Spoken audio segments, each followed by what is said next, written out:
glória a Deus. Estamos aí mais uma noite da nossa terceira conferência Torre Online, Família, um projeto de Deus. Que maravilha, né? Chegamos aí ao nosso quinto dia dessa conferência abençoada. Se você perdeu os 4 dias, ouça lá, reflita, medite, compartilhe, comente, né? No nome de Jesus, e seja abençoado aí para a honra e glória do Senhor. Chegamos aí ao final aí do último dia, né, de mais uma conferência para a honra e glória do Senhor. E a próxima conferência vai ser oração, a chave do avivamento. Mas eu quero compartilhar com você nesse último dia sobre o casamento dentro do Éden ou fora do jardim?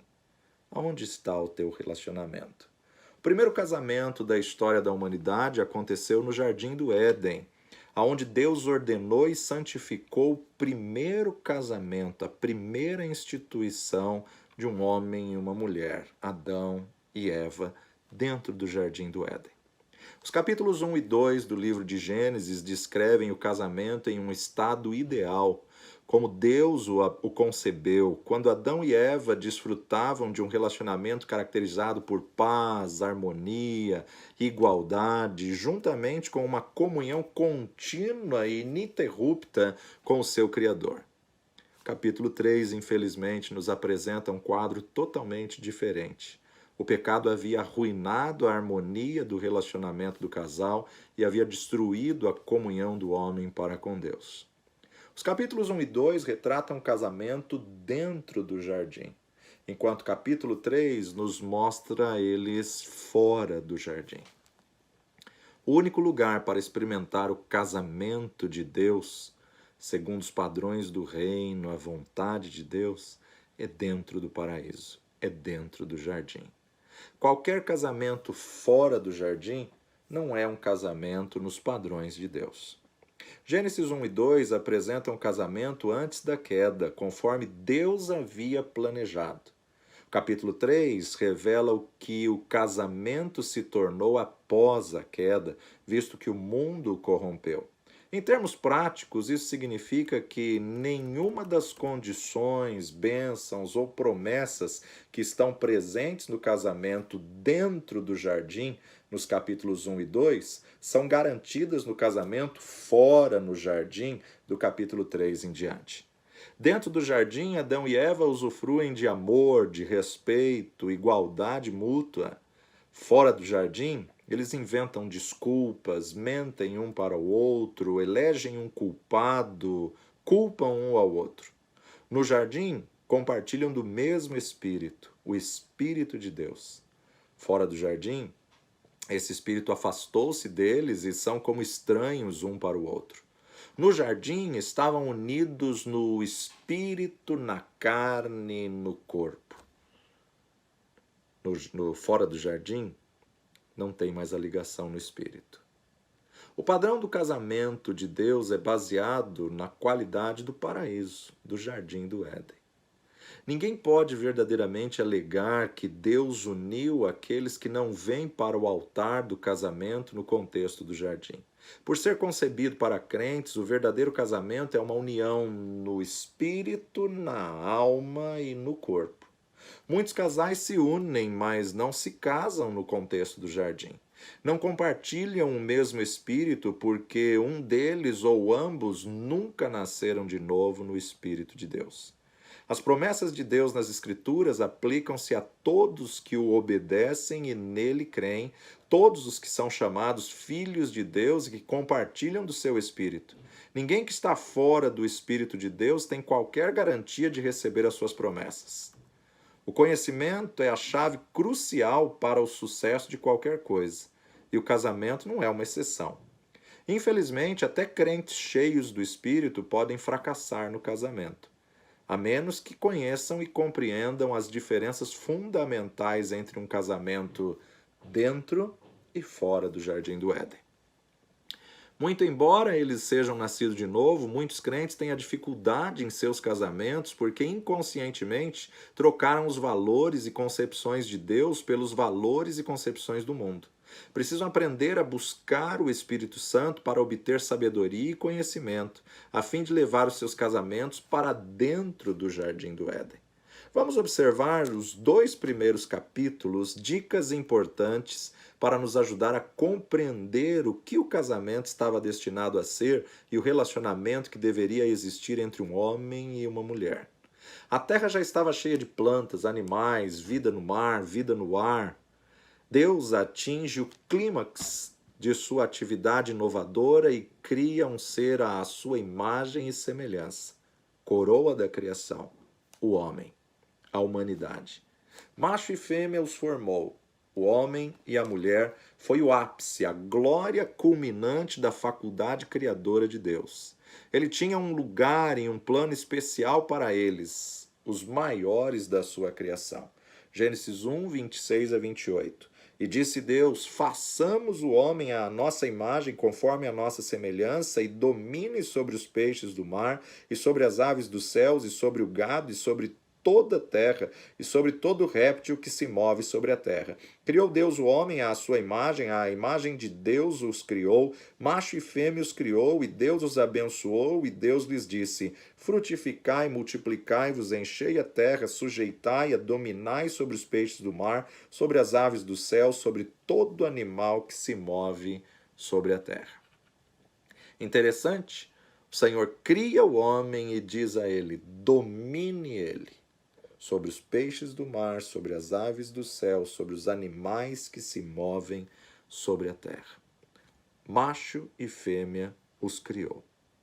Observe que a autoridade para governar, a ordem dada, criada, é encher e subjugar a terra, foi dada ao homem e à mulher juntos. Ambos foram criados à imagem e semelhança de Deus, cada um projetado para completar e aperfeiçoar perfeitamente um ao outro.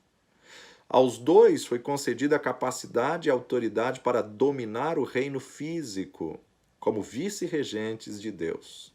Observe também que a sua autoridade para administrar estendia-se a todas as criaturas menores que Deus havia criado.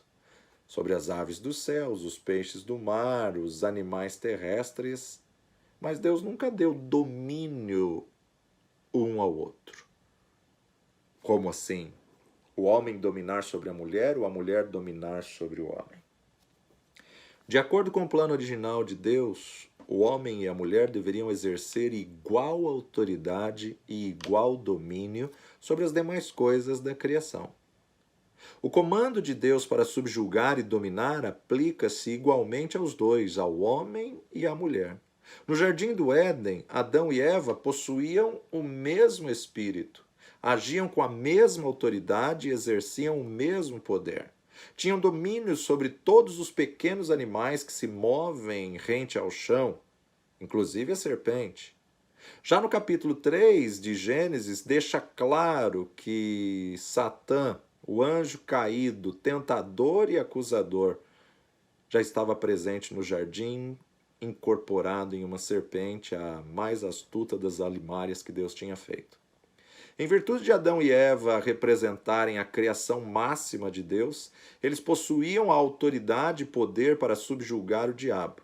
O fato de não fazerem isso os levou à tragédia. O capítulo 2 revela que o jardim do Éden, Adão e Eva eram iguais em igualdade e em autoridade. Gênesis 2, versículo 18 até o 24, vai nos dizer assim: e disse o Senhor Deus, não é bom que o homem esteja só, far-lhe uma adjuntora que esteja como diante dele. Havendo, pois, o Senhor Deus formado da terra todo animal do campo e toda a ave dos céus, os trouxe a Adão para este ver como lhes chamaria. E tudo que Adão chamou a toda a alma vivente, isso foi o seu nome. E Adão pôs os nomes a todo o gado e às aves dos céus e a todo animal do campo, mas para o homem não se achava adjutora que estivesse como diante dele. Então o Senhor Deus fez cair um sono pesado sobre Adão, e este adormeceu e tomou uma das suas costelas e cerrou a carne em seu lugar. E da costela que o Senhor Deus tomou o homem, formou uma mulher e trouxe-a a Adão. E disse Adão: esta é agora osso dos meus ossos e carne da minha carne. Esta será chamada varoa, porquanto do varão foi tomada. Portanto, deixará o varão o seu pai e a sua mãe, apegar-se-á à sua mulher, e serão ambos uma só carne. Eva foi formada para ser uma ajudadora idônea para ele. Alguém que seria perfeita e completamente compatível com ele fisicamente. A palavra hebraica para costela também pode ser traduzida como lado. Eva foi formada de uma parte lateral de Adão. Era do mesmo material que Adão. O mesmo espírito, a mesma mente, a mesma essência e a mesma imagem divina. Ela era osso dos seus ossos, carne da sua carne. Em cada aspecto essencial e fundamental era igual a ele. Tem um provérbio hebraico encontrado antigo no Talmud que diz: Deus não criou a mulher de um pedaço da cabeça do homem para que ele viesse a mandar nela, e nem da sola de seus pés para que fosse sua escrava, mas da sua costela para que ela ficasse perto do coração. Um só espírito e uma só carne. O homem e a mulher no jardim exerciam poder e autoridade iguais, governando juntos o domínio físico e terreno que Deus lhe havia dado. A chefia do homem é baseada no conhecimento, igualdade e individualidade. Poder e autoridade não quer dizer que não havia nenhuma prioridade de liderança entre Adão e Eva no jardim. Uma coisa que o capítulo 2 de Gênesis deixa claro é que Deus posicionou o homem como cabeça da unidade familiar. No plano de Deus, a chefia do casamento é a responsabilidade do homem. Tão logo Deus colocou Adão no jardim do Éden, ele estabeleceu parâmetros sobre os quais ele iria viver e trabalhar. Gênesis 2, 15. E tomou o Senhor Deus o homem e o pôs no jardim do Éden para o lavrar e o guardar. E ordenou o Senhor Deus ao homem, dizendo: De toda a árvore do jardim comerás livremente, mas da árvore da ciência do bem e do mal, dela não comerás, porque no dia em que dela comerdes, certamente morrerás. Deus deu a Adão um trabalho frutífero e produtivo para fazer, responsabilizando-o pelo cuidado do jardim. Ao mesmo tempo, Deus lhe deu liberdade para reinar em todo o seu domínio. A única restrição foi a proibição de Deus para que não comesse da árvore do conhecimento do bem e do mal. É importante notar que Adão recebeu essas instruções antes de Eva entrar em cena. Por ter sido criado antes, teve acesso a uma informação privilegiada de Deus que Eva não teve. Então era a responsabilidade do homem passar essa informação para a mulher. Como cabeça da união, Adão deveria ser a cobertura da sua família. Essa cobertura foi baseada na sua responsabilidade. Porque Adão foi constituído como cabeça da família porque ele fisicamente era mais forte? Não. Atualmente é comum que homens e mulheres sejam essencialmente iguais na força física, mas de maneiras diferentes. Geralmente os homens são mais fortes da cintura para cima, enquanto as mulheres são mais fortes da cintura para baixo. O corpo da mulher foi especificamente projetado para aguentar a pressão e o estresse físico das dores de parto. Bem poucos homens poderiam suportar esse tipo de dor.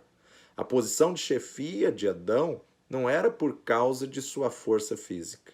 E também não foi devido à capacidade intelectual, porque os dois possuem a mesma capacidade intelectual. A chefia de Adão foi mais uma questão do tempo do que qualquer outra coisa. Adão era o cabeça porque foi criado antes e possuía a informação que Eva não tinha.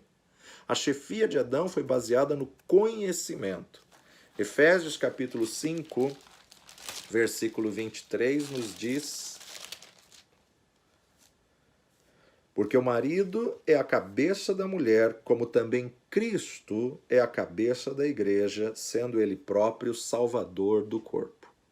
Esse fato tem sérias implicações para a compreensão do significado de chefia. O marido é o cabeça da mulher, mas isso não significa que Adão era o chefe de Eva.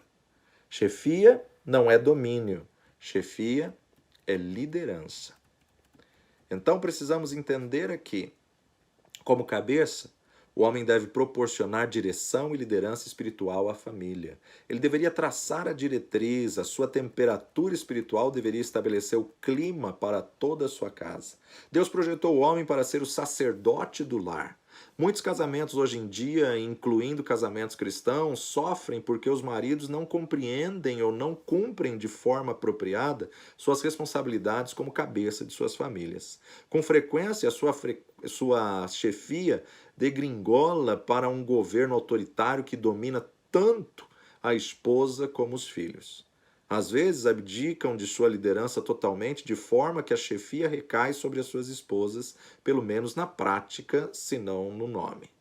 Quando um homem e uma mulher entendem a questão da chefia, liderança, esta compreensão irá promover harmonia e sucesso conjugal. O marido fornece direção e a esposa a manutenção. A orientação dada pelo marido tem tudo a ver com o que a esposa faz e o que ela faz. Tem tudo a ver com a orientação que ele dá. Os dois são necessariamente ambos trabalharem juntos. A direção é o primeiro passo e a ação é o segundo passo. Em sua chefia, Adão tinha informações vitais provenientes de Deus, imprescindíveis para a segurança e o bem-estar de Eva. Ele tinha a responsabilidade de instruí-la acerca da ordem de Deus com relação à árvore do conhecimento do bem e do mal. Oséias capítulo 4, versículo 6, nos diz: o meu povo perece por falta de conhecimento. A chefia do homem, portanto, é baseada no conhecimento. Ele conhecia informações de Deus que Eva não conhecia. E envolve fundamentalmente ensino e instrução à sua família nos caminhos de Deus e em todos os assuntos espirituais em geral. Deus o constituiu para ser sacerdote do lar. 1 Timóteo capítulo 2, verso 13 a 15, nos diz: porque primeiro foi formado Adão, depois Eva. E Adão não foi enganado, mas a mulher, sendo enganada, caiu em transgressão. Salvar-se-á, porém, dando à luz filhos, se permanecer com modéstia na fé, no amor e na santificação. Porém, depois do pecado, saíram do jardim, saíram do paraíso, saíram do Éden. Saindo do Éden, na beleza do jardim do Éden, Adão e Eva exerciam domínio sobre a ordem criada. Desfrutavam da alegria e harmonia conjugal e possuíam comunhão ininterrupta com o seu Criador. Tudo isso foi arruinado pelos esquemas sutis e astuciosos do adversário. Satanás tinha o alvo de destruir essa pureza, a inocência e a ordem da vida no jardim. Deus falava com Adão, a serpente foi falar com Eva. Gênesis capítulo 3. Ora, a serpente era mais astuta que todas as alimárias do campo que o Senhor Deus tinha feito. E essa disse à mulher: é assim que Deus disse, não comereis de toda a árvore do jardim? E disse a mulher à serpente: do fruto das árvores do jardim comeremos, mas do fruto da árvore que está no meio do jardim, disse Deus, não comereis dele, nem nele tocareis, para que não morrais. Então a serpente disse à mulher: certamente não morrereis, porque Deus sabe que no dia em que dele comerdes se abrirão os vossos olhos e serei como Deus, sabendo o bem e o mal. E vendo a mulher que aquela árvore era boa para se comer e agradável aos olhos e árvore desejável para dar entendimento, tomou do seu fruto e comeu. E deu também a seu marido, e ele comeu com ela. Então foram abertos os olhos de ambos e conheceram que estavam nus. E coseram folhas de figueira e fizeram para si aventais. A colocação da serpente foi muito sutil, semeando habilmente na mente da mulher uma semente de dúvida acerca da integridade de Deus. Foi isso mesmo que Deus disse? O diabo opera do mesmo jeito até hoje, tentando minar o caráter de Deus nas mentes das pessoas através das insinuações e dúvidas, distorcendo a verdade. Uma das principais táticas do adversário é fazer com que duvidemos de quem somos. Quando Eva responde que tocar ou comer da árvore significaria morte, a serpente contradiz claramente o Senhor. Certamente não morrerão, mas os seus olhos se abrirão. Adão e Eva tinham sido criados à imagem e semelhança de Deus. Eles não precisavam comer do fruto do conhecimento do bem e do mal para se tornarem igual a Deus. Eles já eram feitos à imagem e semelhança. A semente da dúvida cresceu na mente de Eva até deixá-la confusa com relação a quem e com respeito ao que Deus havia dito. Adão fracassou na sua responsabilidade de zelar e cuidar, defender e proteger a sua esposa no jardim. Apesar de ambos possuírem autoridade sobre a serpente, eles entregaram a ela essa autoridade ao obedecer à sua sugestão. E por causa da desobediência, o casamento saiu do Éden, saiu do paraíso para fora do jardim. Gênesis 3:8. Ouviram a voz do Senhor Deus que passeava no jardim pela viração do dia, e escondeu-se Adão e sua mulher da presença do Senhor Deus entre as árvores do jardim. Chamou o Senhor Deus a Adão e disse: Onde estás? E ele disse: Ouvi tua voz soar no jardim e temi, porque estava nu e escondi-me. E disse Deus: Quem te mostrou que estavas nu? Comestes tu da árvore de que te ordenei que não comesses? Então disse Adão: A mulher que me destes por companheira, ela me deu da árvore e eu comi. E disse o Senhor Deus à mulher: Por que fizestes isso? E disse a mulher: A serpente me enganou e eu comi. Embora tenha sido Eva que ouviu a serpente, segundo Paulo fala a Timóteo, Eva foi enganada. Tomou do fruto e comeu e deu ao seu marido. Quando Deus os confrontou, ele procurou por Adão, não por Eva. Deus chamou o homem perguntando: Adão, onde estás? Esta não era uma pergunta sobre a sua localização, mas sim a disposição. Deus já sabia onde Adão estava e o que ele tinha feito. A pergunta tinha a intenção de fazer com que Adão reconhecesse o seu pecado e se responsabilizasse pelas suas ações, confessando o seu pecado. O Senhor estava dizendo: como você chegou ao estado em que você se encontra? Você caiu em pecado e meu espírito o deixou. Ali Adão provou da morte espiritual. Quando dela comerdes, certamente morrerás, que no original, morrendo, morrerás. Começou um processo de morte espiritual que culminou na morte física. Se Eva fosse a causadora do problema, a primeira a desobedecer comendo do fruto proibido, por que Deus procuraria por Adão? Deus aproximou-se de Adão porque ele era o chefe da família, o responsável. Porque quando Deus deu a ordem, Eva não tinha sido criada. Era a responsabilidade de Adão, não só de contar a sua esposa, mas de guardar o jardim e vigiar pelo que havia no jardim. Adão tinha que ser a proteção para Eva. A colocação de Adão torna claro que algumas mudanças fundamentais ocorreram no seu relacionamento com Deus. Ele ficou com medo, com vergonha, ele se escondeu, porque estava nu. Quando uma pessoa perde a comunhão com Deus, diversas coisas acontecem. Sua percepção de separação faz com que se esconda da presença de Deus e o homem passa a ter medo. O amor e o medo não podem coexistir. A Timóteo, mesmo que Paulo diz, 2 Timóteo capítulo 1, verso 7, porque Deus não nos deu espírito de temor, mas de fortaleza, de amor e de moderação. Uma palavra para timidez e medo, a qual já o apóstolo João vai nos dizer em sua primeira epístola, capítulo 4, versos 16 a 18. E nós conhecemos e cremos no amor que Deus nos tem. Deus é amor e quem está em amor está em Deus e Deus nele. Nisto é perfeito o amor para conosco, para que no dia do juízo tenhamos confiança, porque qual ele é, somos nós também nesse mundo.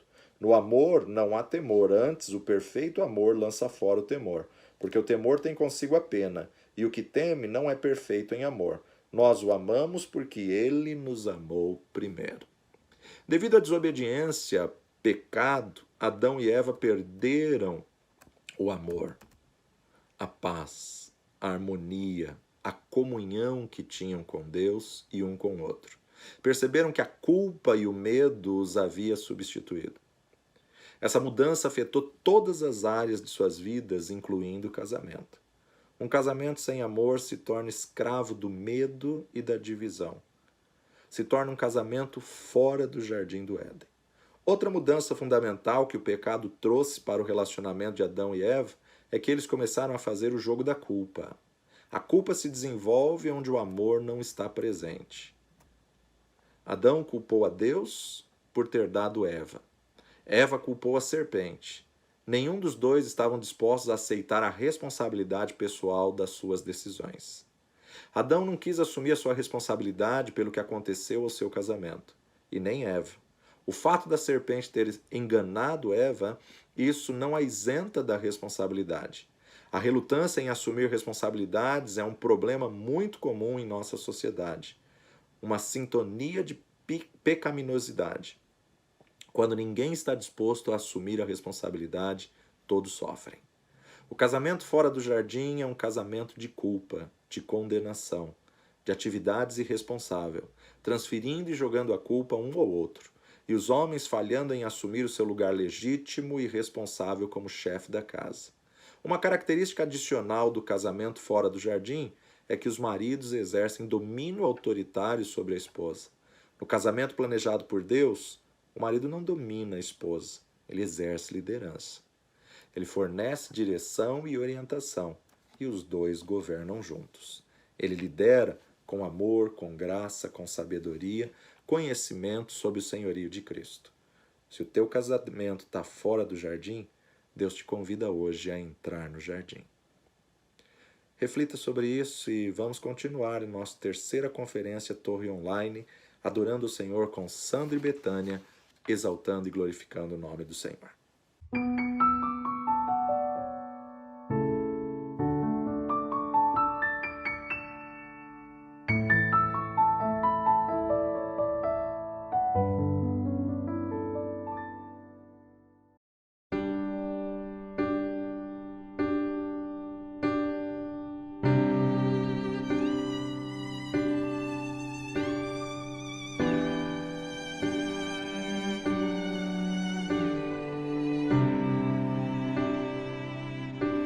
Não há maior milagre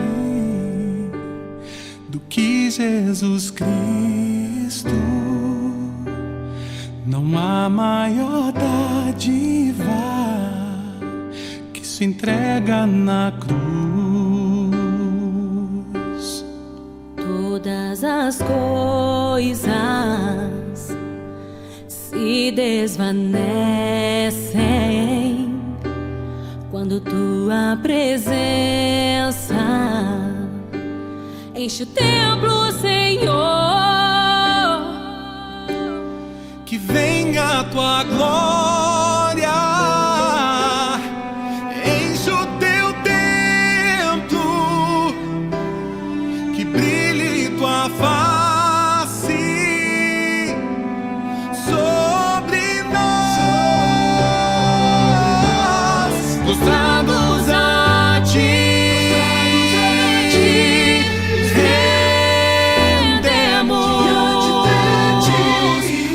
Ações de graça, adoração, coração contrito, joelhos no chão, prostrados a ti,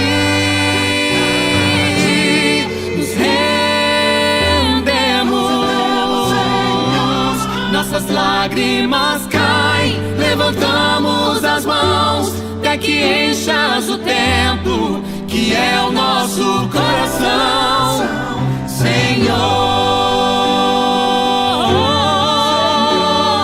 Senhor, acaso não podemos esperar na nova aliança, com base na obra do Espírito, uma glória muito maior? Acaso não podemos esperar na nova aliança, com base na obra do Espírito, uma glória muito maior? Prostrados a ti, rendemos, com ações de graça, adoração, coração contrito, joelhos no chão, prostrados a ti.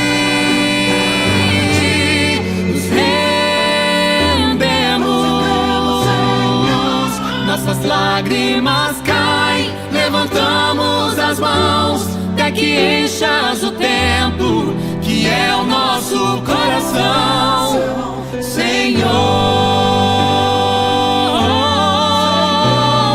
Senhor,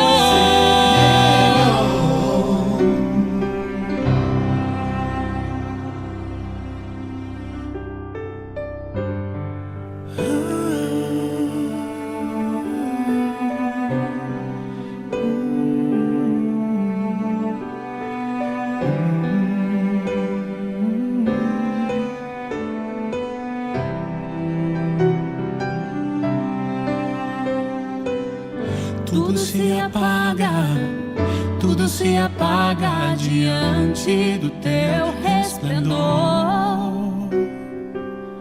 Tudo se apaga diante do teu resplendor. Tudo se apaga diante do teu resplendor. Tudo se apaga diante do teu resplendor. Tudo se apaga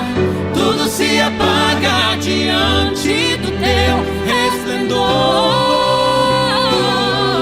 Tudo se apaga diante do teu resplendor. Prostrados a ti, rendemos com ações de graça, oração contrito, joelhos no chão, prostrados a ti.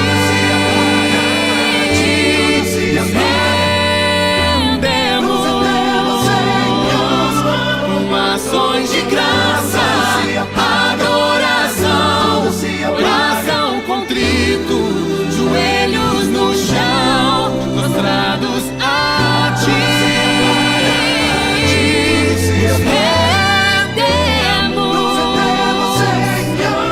Nossas lágrimas caem, levantamos as mãos, se que enchas o tempo, que é o nosso coração.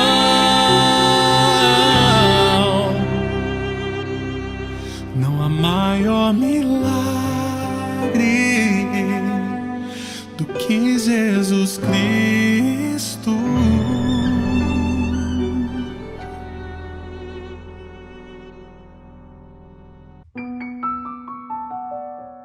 Glória a Deus, que coisa linda, né? Que bênção. Deus abençoe e continue usando vocês com essas canções maravilhosas, tremendas e os clipes maravilhosos, hein? Parabéns aí pela excelência nos clipes, que Deus continue abençoando vocês. Se você ainda não se inscreveu no canal Sandro e Betânia, inscreva-se lá no YouTube e participe aí dos lançamentos, dos louvores, assista os demais louvores. E agora o Sandro vai estar compartilhando com a gente uma palavra de Deus, uma palavra que Deus colocou ao seu coração. Sandro Canales.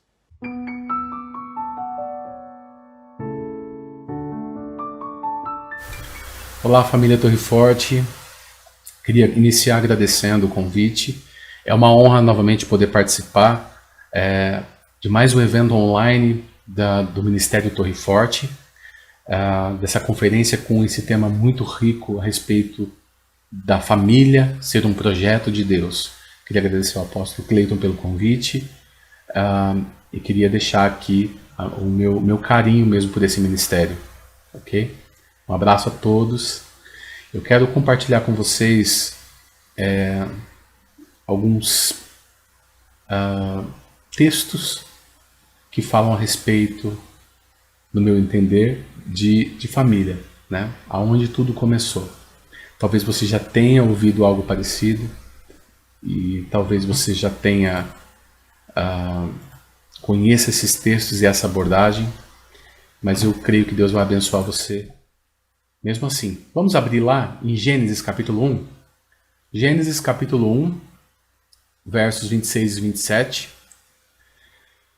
A palavra de Deus diz assim: E disse Deus, façamos o homem à nossa imagem, conforme a nossa semelhança, e domine sobre os peixes do mar, e sobre as aves do céu, e sobre o gado, e sobre toda a terra, e sobre todo réptil que se move sobre a terra. E criou Deus o homem à sua imagem. A imagem de Deus o criou, homem e mulher os criou. Queria continuar lendo em Gênesis capítulo 2, versículo 7, que tem um detalhe importante aqui. E formou o Senhor Deus o homem do pó da terra, e soprou em suas narinas o fôlego de vida, e o homem foi feito alma vivente. A gente começa por aqui porque desde o início você já consegue entender que Deus tem um plano especial para o homem, que o homem não é como qualquer outro ser, que o homem foi feito à imagem e semelhança de Deus. E que Deus teve um cuidado especial porque ele tomou do pó da terra e ele soprou. A Bíblia diz que ele soprou nas narinas do homem, e o homem ali, que era só matéria, foi feito, gerou-se nele algo novo.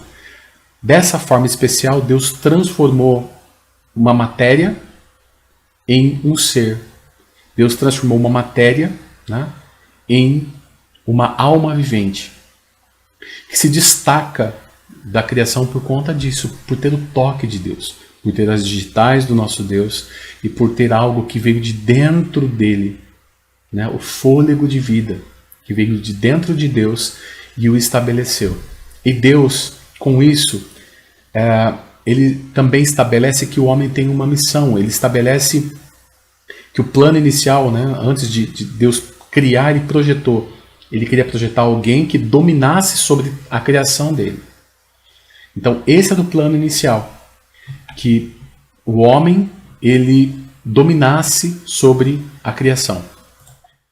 A gente seguindo um pouco mais, a gente tem mais claro a missão do homem. A Bíblia diz assim, lá em Gênesis 1, ainda capítulo 1, versículo 28.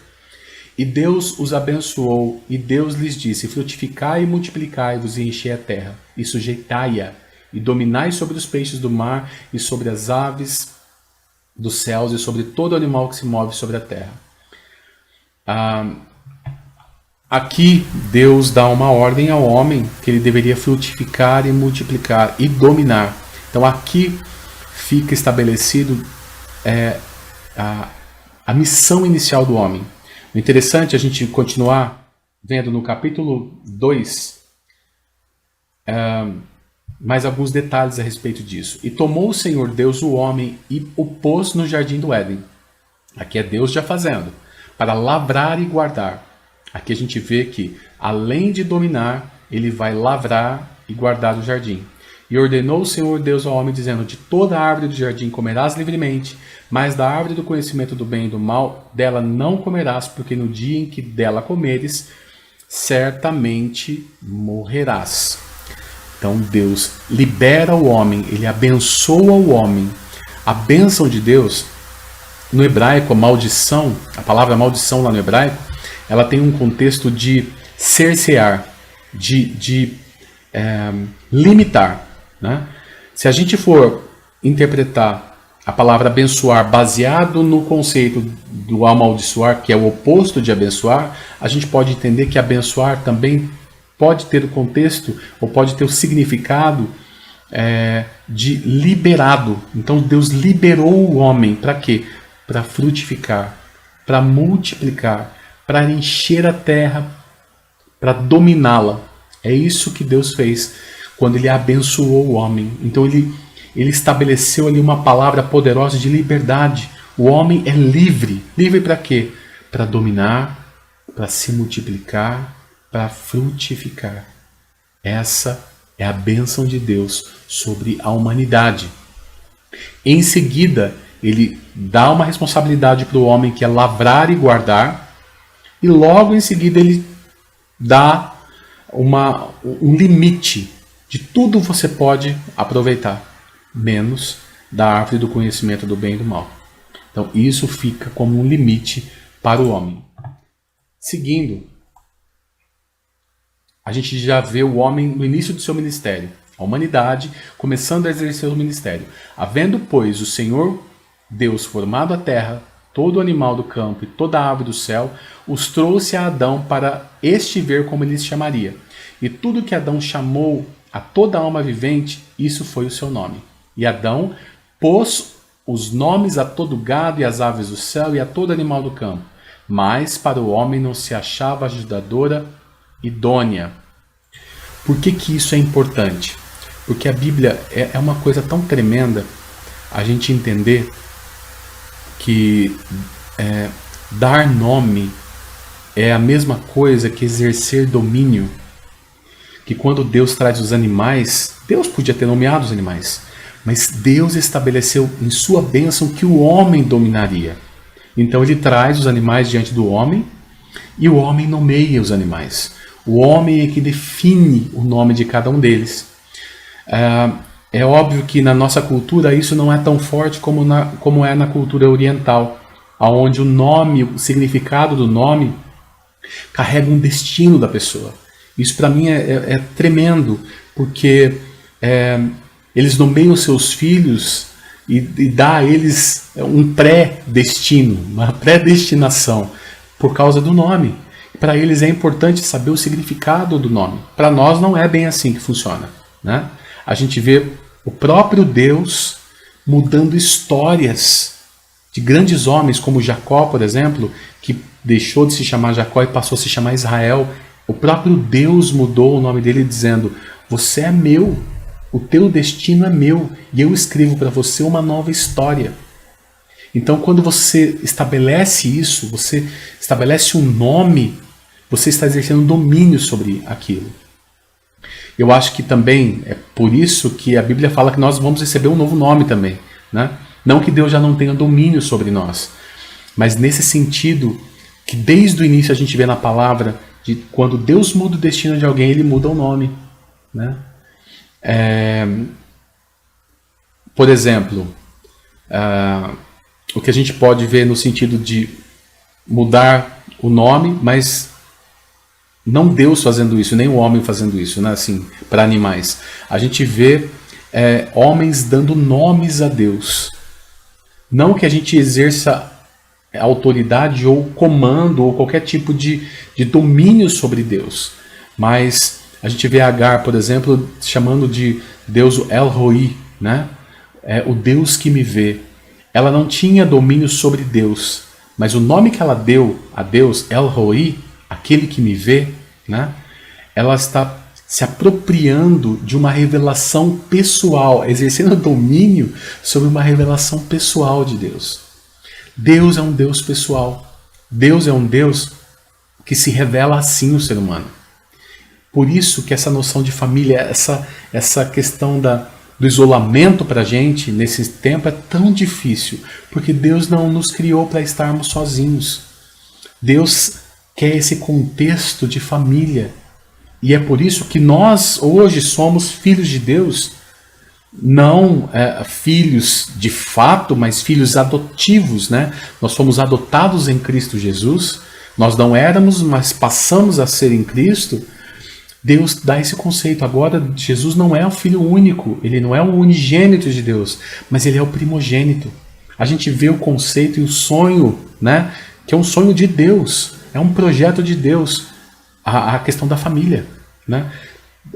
Deus está criando para si mesmo uma família, onde ele tem muitos filhos. Amém? Seguindo, a gente vê então o ministério humano começando, e não tem a ver com lavrar e cuidar do jardim. A gente vê que tem com primeiro exercer domínio, né, sobre a criação. O comportamento antes da queda. E disse Adão: esta é agora osso dos meus ossos e carne da minha carne. Esta será chamada mulher, porquanto do homem foi tomada. Portanto, deixará o homem o seu pai e a sua mãe, e apegar-se-á a sua mulher, e serão ambos uma carne. E ambos estavam nus, e o homem e a sua mulher não se envergonhavam. Esse texto é muito conhecido e às vezes muito pregado durante cerimônias de casamento, né? Mas o que a gente talvez esqueça aqui é que Adão não tinha, nesse instante, o conceito de pai e mãe, de família, de união, de nada. Ele simplesmente vê a mulher que Deus traz diante dele, a nomeia, dizendo: ela foi tirada de mim. Por isso ela vai se chamar varoa, porque do varão ela foi tirada, né? E ele estabelece algo muito poderoso. Adão aqui já passa a exercer um papel profético. Ele começa a falar de coisas que ele não entendia, como se elas fossem, né? Ele diz: por isso deixará o homem o seu pai e a sua mãe, e se apegar-se-á a sua mulher, e ambos serão uma carne. Como é que eles tinham o conceito de família? Se o conceito, né, da reprodução animal é totalmente diferente do conceito humano. O conceito humano de família é muito mais complexo, porque envolve relações emocionais, envolve comportamento, sim, envolve também instinto, mas também envolve muita emoção. É por isso que hoje nós temos pais que não geraram seus filhos no ventre, mas geraram no coração.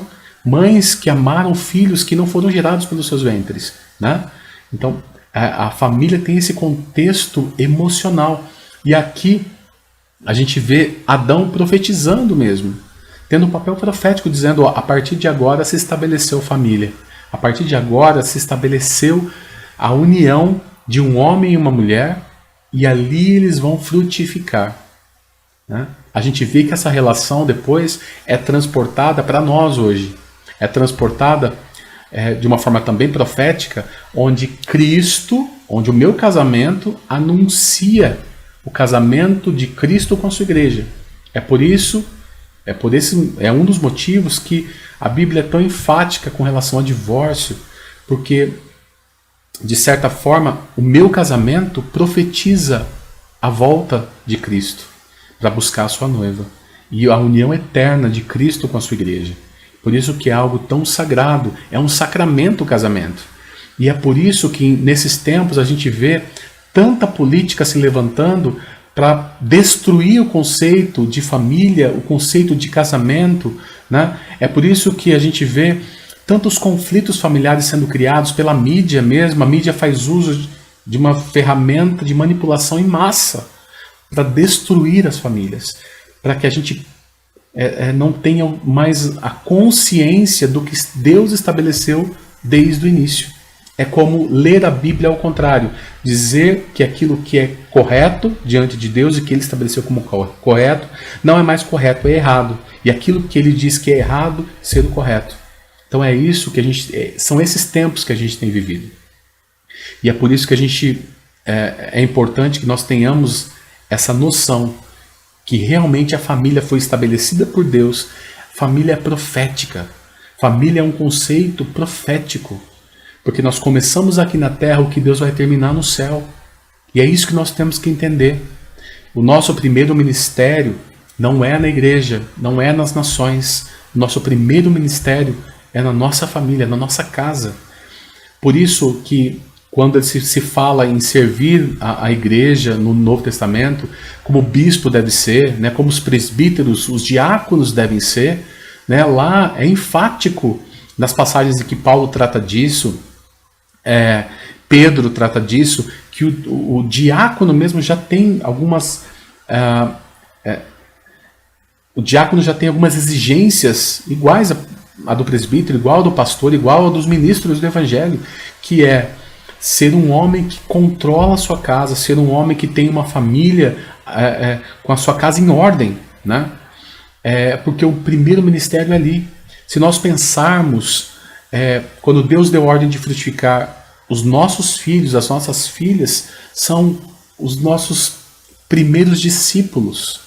São eles que devem ouvir o evangelho da nossa boca, mais do que isso, ouvir o evangelho das nossas mãos, ouvir o evangelho através das nossas atitudes, ver em nós, de fato,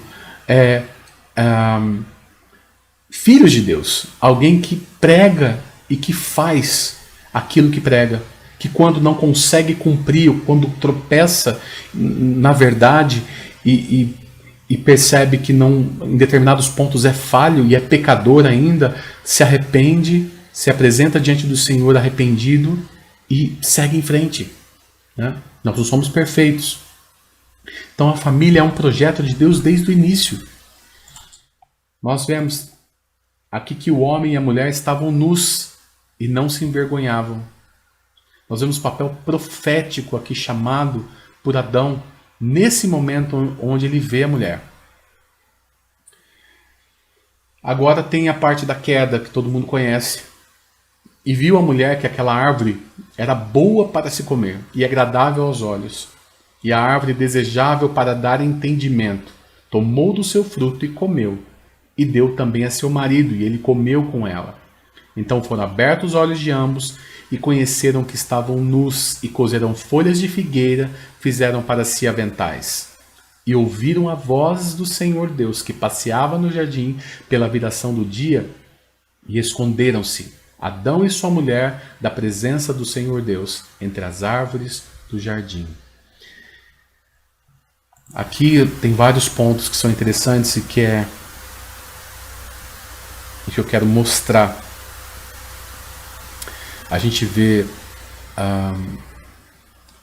Eva se alimentando de uma fruta que havia sido proibida por Deus para eles. A Bíblia não diz que quando Eva comeu alguma coisa aconteceu. Ela também não fala sobre o intervalo.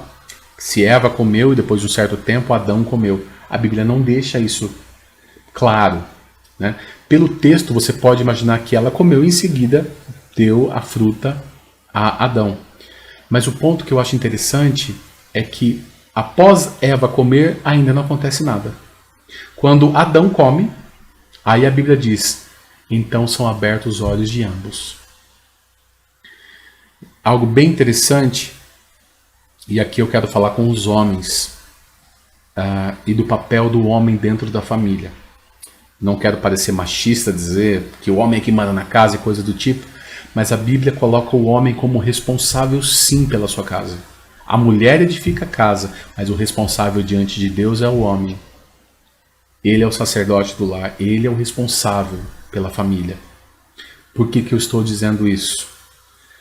Quando Adão e Eva pecaram, quem trouxe o pecado primeiro foi Eva, mas Deus responsabilizou Adão. No entanto, quando Jesus vem, ele vem como sendo o segundo Adão, o Adão que deu certo, o Adão que fez o que era correto. Então, Deus se refere ao pecado original sempre como um pecado de Adão, porque ele era o responsável. Então, o plano de Deus original para o homem é que ele fosse o responsável pela família. E a gente vê no momento da queda, os olhos deles se abrem para o mal, não para o bem, porque o bem eles já contemplavam.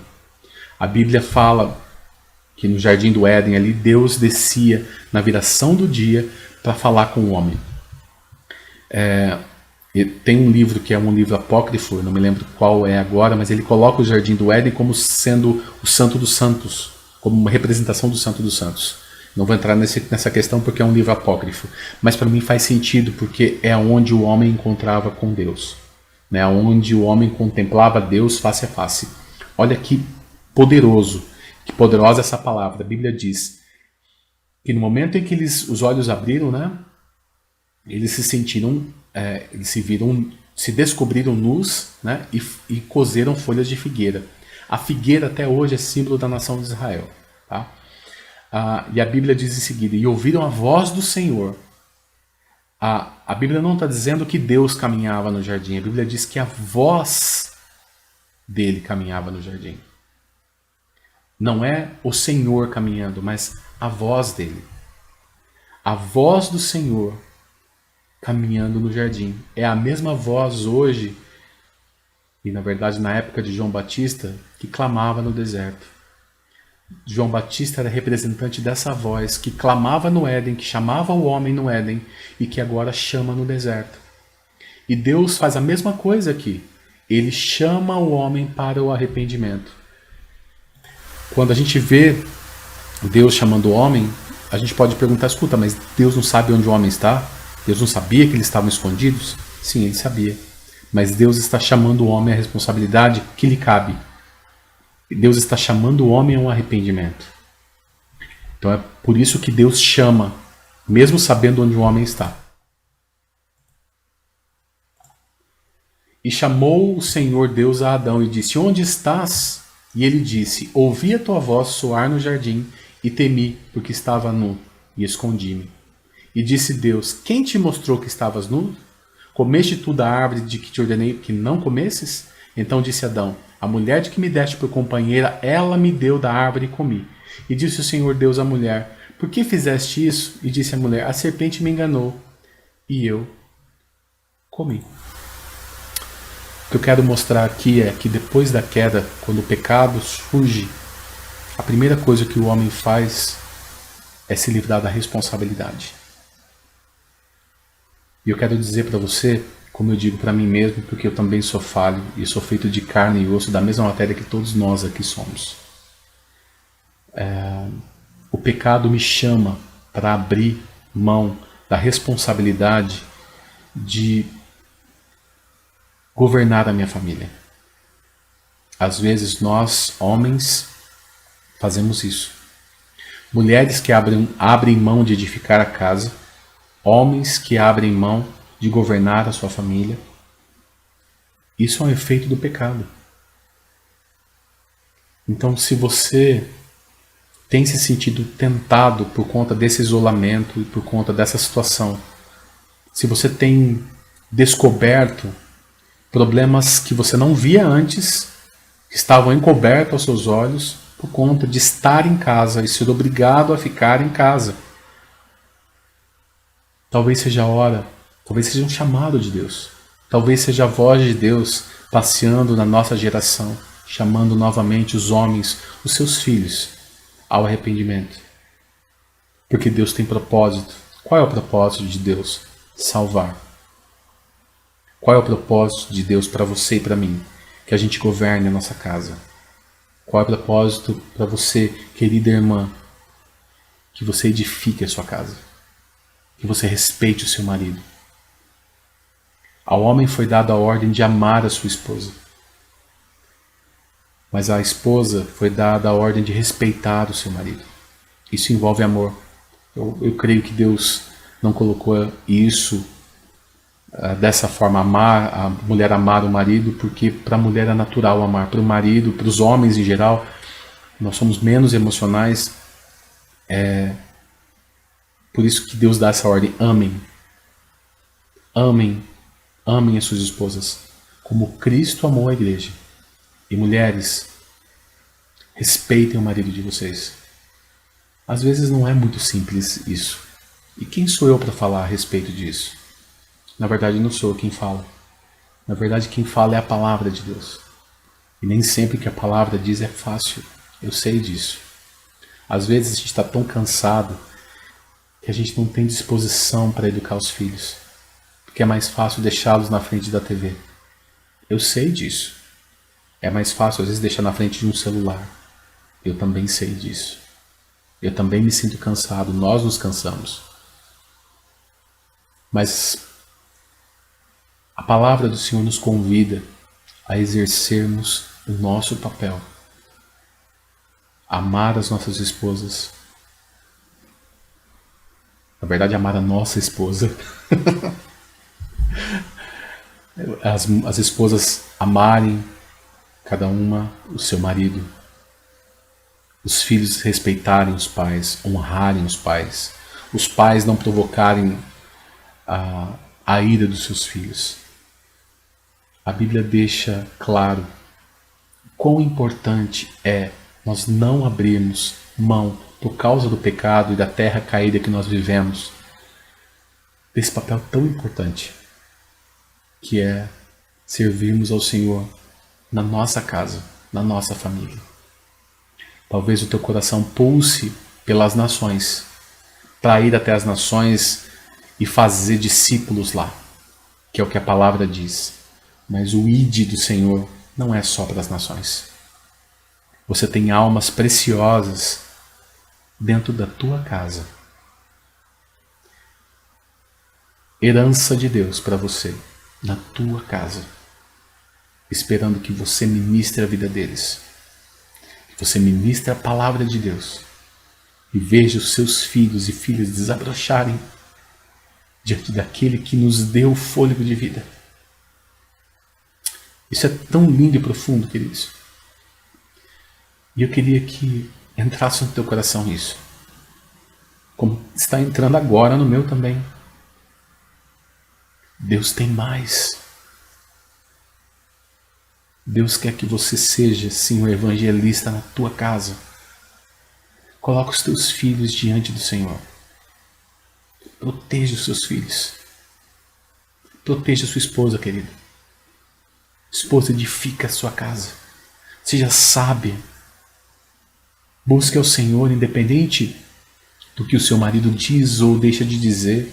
Se ele reconhece ou não reconhece, faça você. Vai e edifique a sua casa. Marido, governe a sua casa.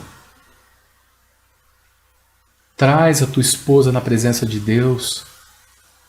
Por causa do teu proceder, por causa do amor que Deus colocou na tua vida. Deixa Deus amar a vida da tua esposa através da sua vida, querido. Eu me lembro que essa foi a oração da minha esposa. Nós oramos assim, que Deus usasse a vida um do outro para amar. Usasse a minha vida para amá-la e usasse a vida dela para me amar. Como se nós fôssemos canal de fato, instrumentos do Senhor. Eu sei que não é fácil o que eu estou dizendo, mas quem diz que ser cristão é fácil? Ser filho de Deus não é fácil. Então abre o teu coração, querido, e não ceda às tentações dessa terra. Não ceda, como diz aqui, olha, abrir mão da responsabilidade e colocar a culpa na mulher. Aonde está o caráter protetivo, protetor de Adão para com Eva? Onde é que está o homem que disse que ela é a varoa? Onde é que está o homem, o profeta do Senhor, que instituiu o conceito de família? Ele desaparece na hora do pecado. Eva, por sua vez, também desaparece, abrindo mão da sua responsabilidade diante de Deus. O que eu quero chamar a tua atenção aqui, para a gente meditar junto e aplicar essa palavra na nossa vida, é que o nosso primeiro ministério é a família.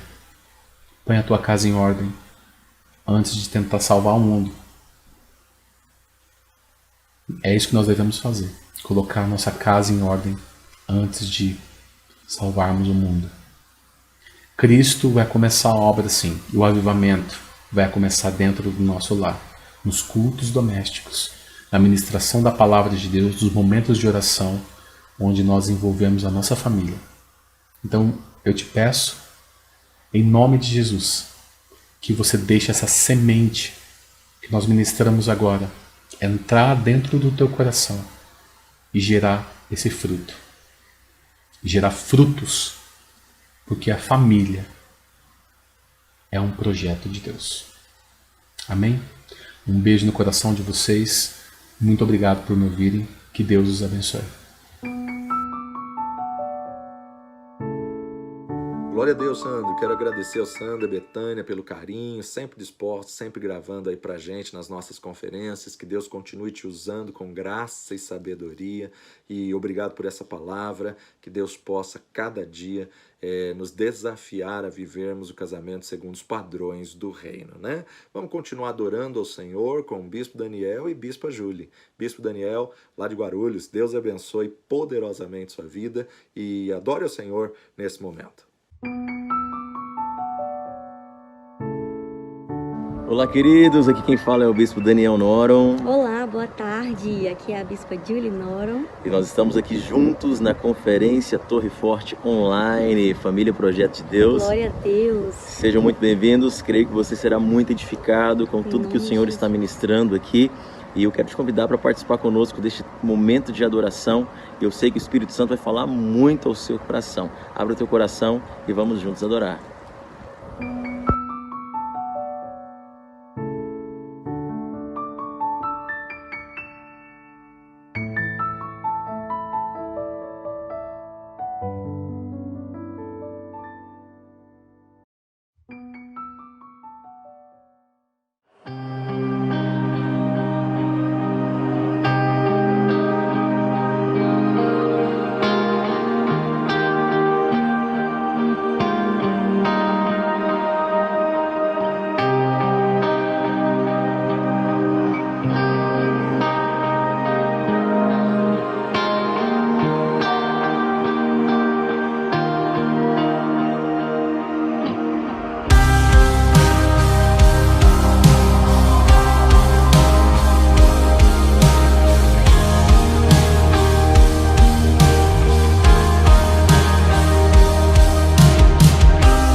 tua faísca não é apenas uma chama que se apaga.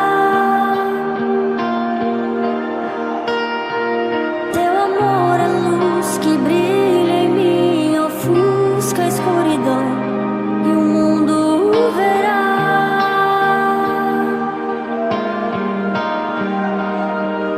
Teu amor é luz que brilha em mim, ofusca a escuridão e o mundo verá.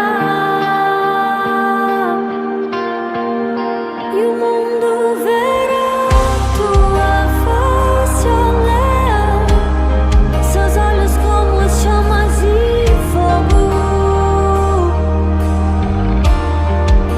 E o mundo verá tua face, ó leão, e os seus cabelos brancos como a neve.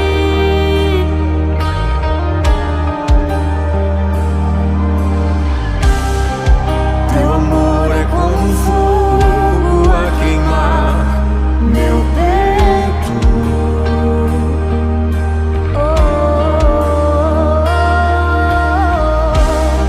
Não é apenas uma faísca, não é apenas uma chama que se apaga. Teu amor é luz que brilha em mim, ofusca a escuridão E o mundo verá. e o mundo verá. Teu amor é luz que brilha em mim, ofusca a escuridão E o mundo verá.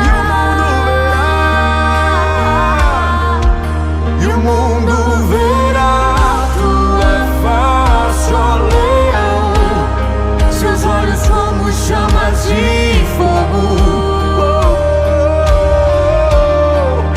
E o mundo verá tua face, ó leão, e os seus E os cabelos. seus cabelos brancos como a neve.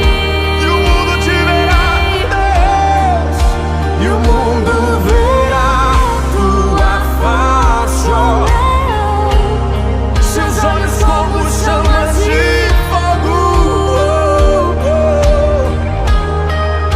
E o mundo verá tua face, ó leão, e os seus cabelos brancos como a neve. Eu quero te ver, quero te ver, eu quero te ver face a face. Eu quero te ver, quero te ver, eu quero te ver. Declara ele, quero te ver, quero te ver, eu quero te ver, te ver, eu quero te ver face a face, face a face a face. face. Sim, eu quero te ver, quero te ver, eu quero te ver. Eu quero olhar em teus olhos, Eu quero olhar em teus olhos. ser consumido pelo teu amor. Eu quero ser, eu quero ser. Eu quero olhar em teus olhos, Eu quero olhar em teus olhos. ser consumido pelo teu amor. Pelo teu amor, pelo teu amor.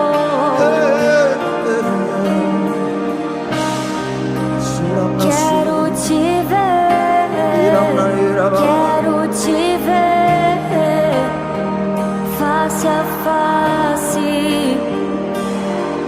Eu quero te ver, eu quero te ver, te ver. Sim, Deus. Sim, eu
tua voz ecoa como muitas águas. Que a tua voz ecoa como muitas águas. Oh, oh, oh, oh, oh, oh, oh.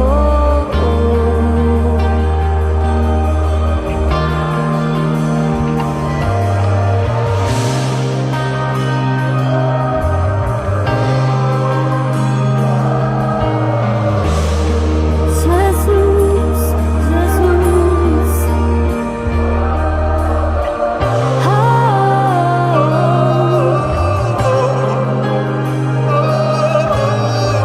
Não há nome mais doce que o teu. Doce Jesus, doce Jesus, doce Jesus, pode entrar. Deus maravilhoso tu és. Isso, levante sua voz a Ele. Tu és bem-vindo, tu és bem-vindo.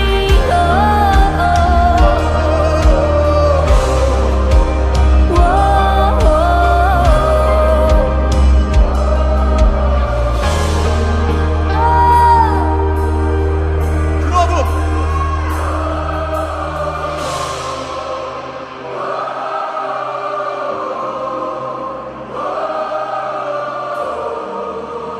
Que lindo é pra ti, Jesus, é pra ti, Pai.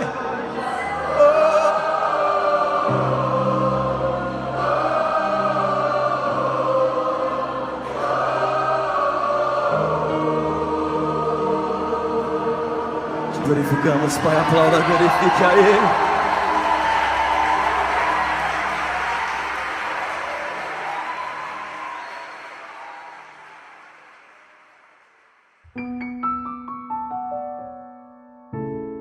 Glória a Deus, que maravilha, bispo. Deus abençoe, bispo Daniel, bispa Júlia, que Deus continue usando vocês poderosamente, em nome de Jesus, e Deus vai preparar para vocês estarem aqui na torre. Deixa passar essa pandemia, que a gente vai marcar aí para vocês estarem adorando o Senhor junto conosco aqui. Deus abençoe, muito obrigado. E agora nós vamos com mais uma palavra de Deus aos nossos corações com o presbítero Valmir. Deus abençoe, Valmir. Deixa Deus te usar e compartilha conosco o que Deus colocou no seu coração.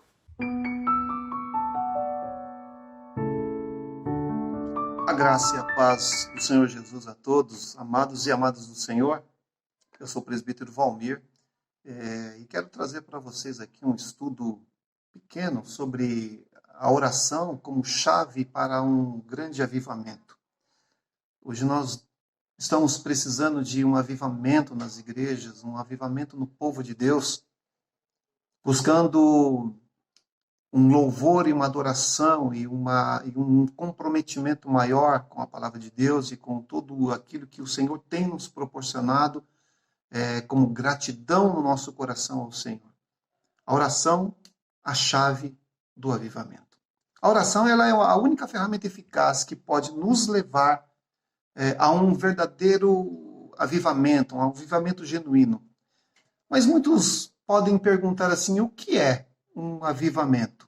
Né? O avivamento é uma renovação espiritual que causa mais fervor e dedicação do crente ao Senhor. Um avivamento ele promove no coração algo tremendo e forte que leva o verdadeiro adorador a trazer o coração diante de Deus de uma forma muito especial, se dedicando e em gratidão a tudo aquilo que o Senhor tem feito pela sua vida. O avivamento ele pode ser tanto individual como coletivo. Ele pode trazer uma renovação espiritual de uma forma muito especial, podendo afetar até comunidades inteiras. Existem algumas passagens bíblicas que contam sobre o que nós poderíamos chamar hoje em dia de avivamento. Isso é muito interessante. Eu quero abordar aqui com você, por exemplo, a decisão do rei Asa em dedicar o país de Judá ao Deus de Israel. Né? Está lá em 2 Crônicas, abra a sua palavra de Deus aí comigo. 2 Crônicas 15, 8.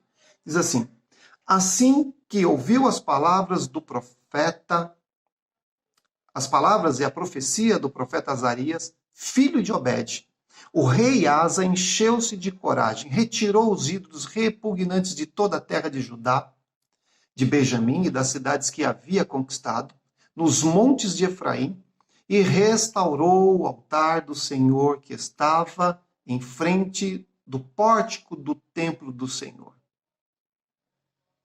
Algo tremendo que fez com que um rei, através das palavras do profeta Azarias, mudasse de pensamento e se colocasse diante de Deus como pecador, como falho, e se dedicasse no templo do Senhor.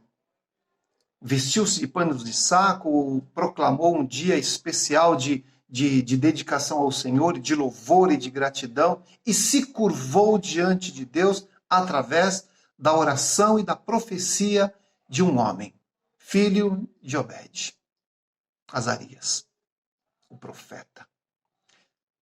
Mais um texto que nos fala sobre esta maravilhosa situação de avivamento. Isso ainda coletivamente falando em Atos 2, vem comigo, Atos 2, versículo 2. Aqui. Atos 2, versículo 2. E de repente veio do céu um som. Eles ouviram um som como de um vento impetuoso, um vento que encheu toda a casa que estavam onde eles estavam assentados. E foram vistos línguas repartidas como de fogo, as quais pousaram sobre cada um deles. Um avivamento é produzido pela ação do Espírito Santo, como no dia de Pentecostes. Eles estavam reunidos ali naquele lugar em adoração, em oração, buscando a Deus fervorosamente, clamando ao Senhor, se dedicando a Deus.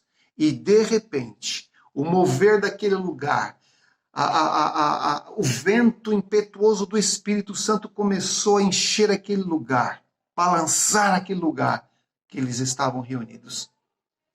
Uma das coisas principais para se ter um avivamento coletivo é estar reunidos com um propósito único, um propósito de busca, um propósito de engrandecimento ao Rei dos Reis e Senhor dos Senhores. Um mover de adoração, um mover de exaltação, falar e ouvir ao Senhor. Se colocar diante de Deus como os apóstolos estavam ali todos reunidos, glorificando, exaltando o Senhor, exaltando o Rei dos Reis, dizendo com o coração aquilo que o Senhor podia fazer na vida deles. Quer ver mais um texto? Um arrependimento do povo de Nínive, uma boa situação, com a pregação de Jonas. Olha só o que diz lá Jonas 3, capítulo 3. Jonas, capítulo 3, versículo 4 e 5 apenas. Aqui. E começou Jonas a entrar pela cidade, caminho de um dia, e pregava, dizendo: Nínive será submergida. Os homens de Nínive creram em Deus. Versículo 5. E proclamaram um jejum e vestiram-se de panos de saco, desde o maior até o menor. Em todos esses casos, houve uma renovação na vida espiritual dessas pessoas. Aqueles que foram avivados se dedicaram a Deus, abandonaram o pecado, louvaram com grande fervor, sentiam a presença de Deus e ficaram cheios de coragem para seguir as ordens de Deus. Esses são alguns dos sinais principais de um avivamento. A fé, a confiança, a dedicação, o mover através da obra de Deus, nos colocando à disposição, nos colocando a serviço do Rei, nos colocando a serviço de um bem maior, nos colocando a serviço de proclamar o Evangelho do Senhor e mostrar a diferença daquele que serve e daquele que não serve. A oração é a chave principal para isso. A oração é a ferramenta essencial.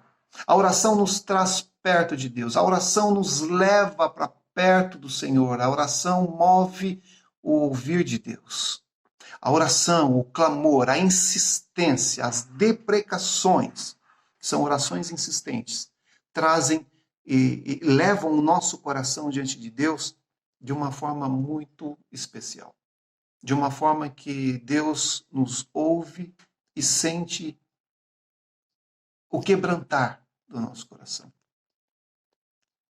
Mas um avivamento, ele pode acontecer não somente coletivo, ele pode acontecer na vida de uma pessoa comum, de uma pessoa de forma individual. Quando a vida espiritual ela entra em declínio e ela já está seca, a pessoa precisa de um avivamento. É nesse momento que ela percebe que precisa de um avivamento.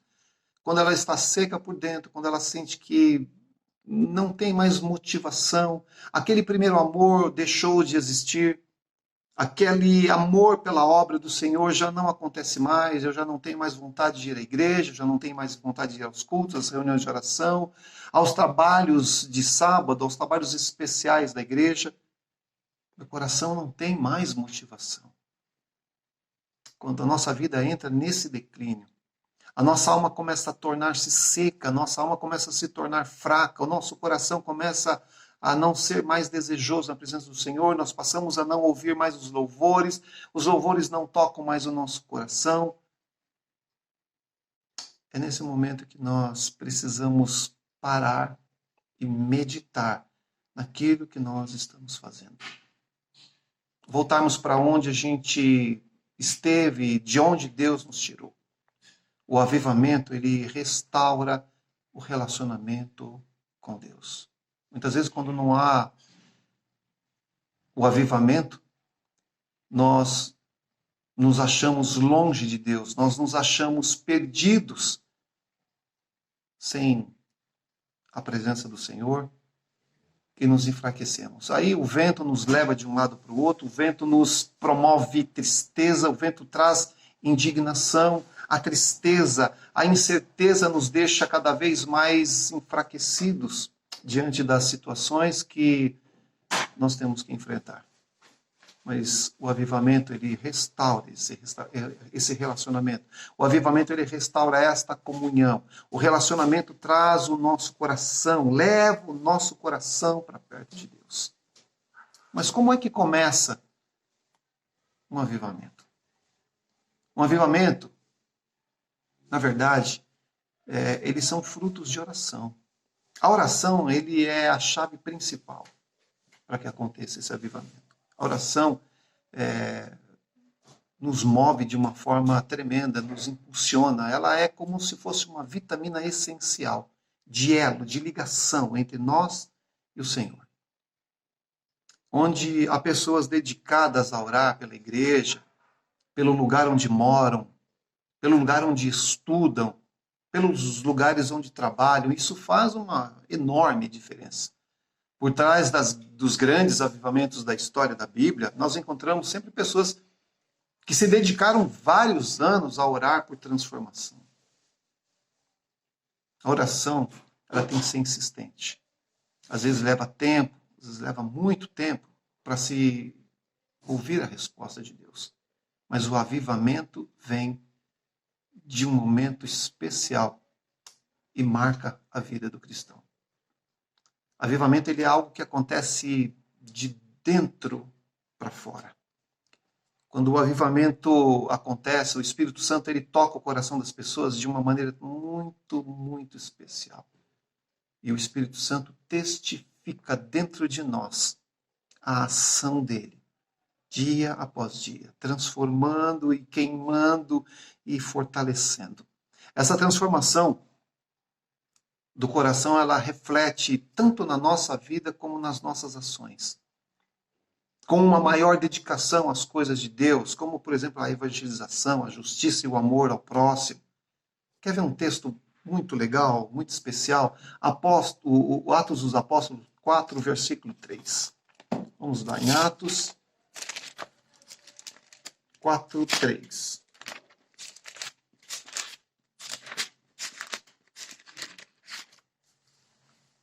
Atos 4, versículo 31, perdão. Vamos lá. 31 até o 33. E tendo eles orado, moveu-se o lugar que estavam reunidos e todos foram cheios do Espírito e anunciavam com ousadia a palavra de Deus. E eram o coração e a alma da multidão dos que criam. E ninguém dizia que coisa alguma do que possuía era sua própria, mas todas as coisas lhes eram comuns. Versículo 33, e os apóstolos davam com grande poder testemunho da ressurreição do Senhor, e em todos eles havia abundante graça. Que maravilhoso! Testemunho diante do povo. Os apóstolos testemunhavam, eram homens de Deus. O efeito de um avivamento, ele é muito contagioso. A mudança na vida das pessoas se torna visível e atrai cada vez mais as pessoas. Por isso, um avivamento é um tempo de grande oportunidade para se espalhar o Evangelho. É uma oportunidade ímpar, onde nós podemos anunciar a tempo e fora de tempo. O avivamento, ele inflama o coração de uma tal forma que nós começamos a falar do Senhor e o nosso assunto é sempre o mesmo. É a bênção do Senhor que não traz dores, mas que enriquece, traz alegria, traz sensibilidade às pessoas. É sentir a dor do próximo. É chorar com os que choram, é rir com os que riem, é orar, é interceder. Por exemplo, nesse tempo de pandemia, nós temos tido diversos exemplos de entes queridos, parentes, amigos e até pessoas próximas de nós que estão internadas com suspeita do Covid, ou muitos até com o próprio Covid, passando por situações de enfermidade, internados numa UTI, sofrendo vida, sofrendo pessoas, sofrendo família, sofrendo amigos, sofrendo. Nesse momento é um momento em que nós devemos nos unir em oração, em adoração a Deus e clamar ao Senhor. Isso traz um avivamento, traz união ao corpo. Mas e quando não há o avivamento? O tempo do avivamento ele é muito bom, mas Deus também pode abençoar em outras fases. Deus ele é sempre o mesmo, ele merece a nossa dedicação em todo o tempo. A falta de um avivamento ele não é culpa, ele não é desculpa para nos afastarmos de Deus. Eu não tenho um avivamento, eu sou frio, eu preciso de uma motivação. Eu acho que eu não vou mais, eu acho que eu vou parar tudo, acho que eu não vou mais produzir nada. Não. A falta de avivamento, ele não pode ser desculpa para nós nos afastarmos. Pelo contrário, quando nós percebemos que nós precisamos de uma injeção de ânimo do Espírito Santo, nós temos que orar, pedir, Senhor, aviva o teu povo, aviva o teu servo, aviva a tua serva. Pai, traz a presença do teu Espírito para que eu possa estar cada dia mais fortalecido e motivado. Avivamento normalmente acontece porque as pessoas dedicadas a Deus no tempo sem avivamento. Tiago 4, versículo 8 e 10, vamos dar uma lida lá. Tiago 4, 18. Perdi Tiago aqui. 4. Tiago 4, a partir do versículo 8 até o versículo 10 diz assim: achegai-vos a Deus, e ele se achegará a vós. Limpai as mãos, pecadores, e vós de duplo ânimo, purificai o coração. Senti as vossas misérias e lamentai e chorai, e converta-se o vosso riso em pranto e o vosso gozo em tristeza. Veja o versículo 10. Humilhai-vos perante o Senhor, e ele vos exaltará. Avivamento não é uma opção. Avivamento tem que estar no nosso coração como um desejo maior todos os dias. Avivamento tem que nascer no nosso coração todos os dias. Temos que buscar um avivamento genuíno e verdadeiro. Nós temos que buscar esse avivamento para que o Senhor nos use e nós sejamos vasos na mão do oleiro, vasos de honra, vasos para ser usado por Ele, vasos para ser transformados pelo poder do Senhor. Que esta palavra e esses textos sejam analisados por vocês e por mim, para que o nosso momento de vida, através do Espírito Santo, nos traga um grande avivamento. Que o conhecer da palavra de Deus seja algo que nós possamos buscar todos os dias. Amém? Feche os teus olhos, vamos agradecer ao Senhor. Pai, nós te louvamos e te engrandecemos na beleza da tua santidade, porque tu és o Senhor digno de toda glória, Pai.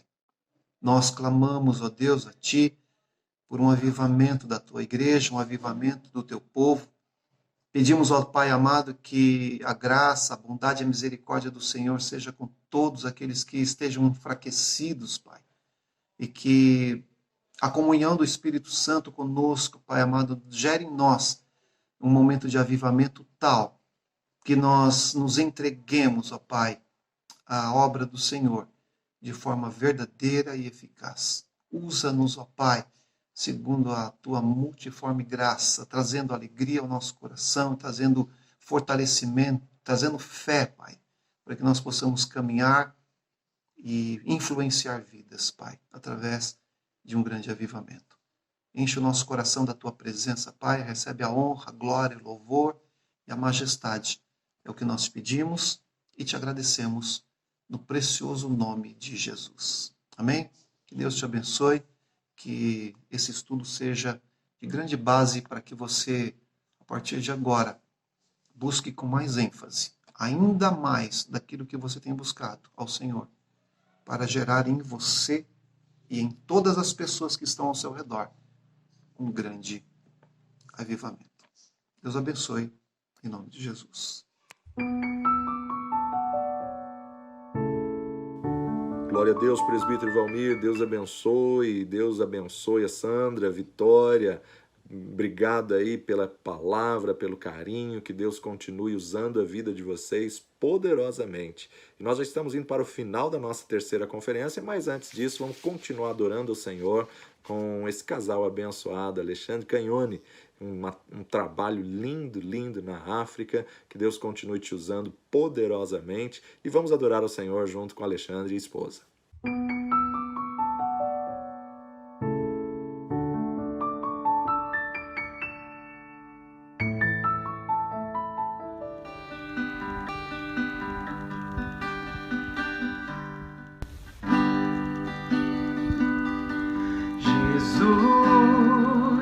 Edifica minha vida, sara as minhas feridas.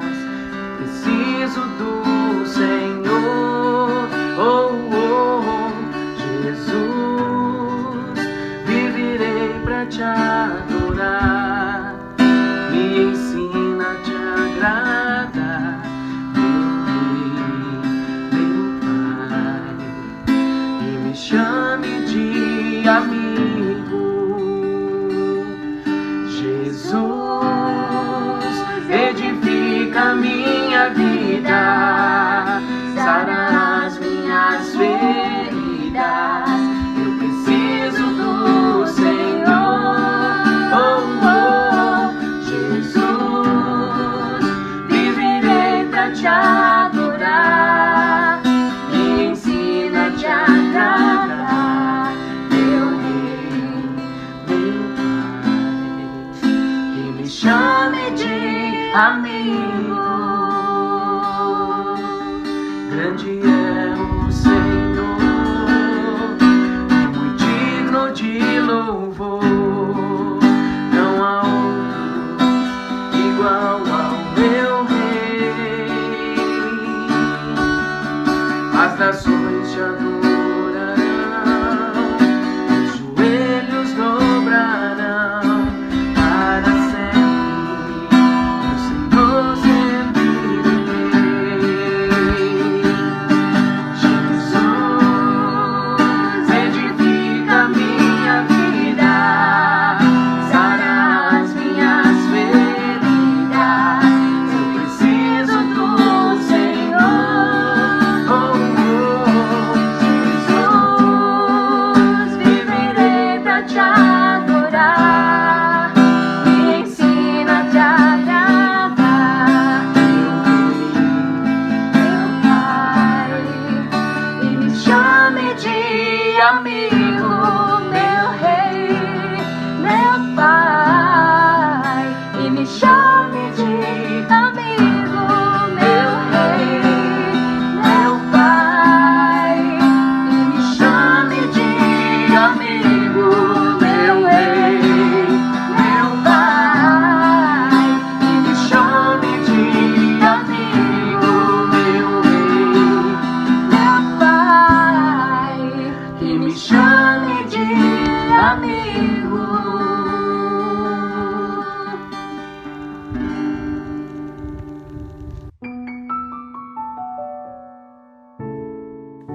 Que maravilha! Que Deus abençoe poderosamente Alexandre Vitória. Muito obrigado da participação. Um abraço à esposa. Parabéns pelo ministério. E você viu aí os endereços online que você possa estar conectando e acompanhando melhor aí esse lindo trabalho do Xande. Que Deus possa continuar te usando poderosamente no nome de Jesus.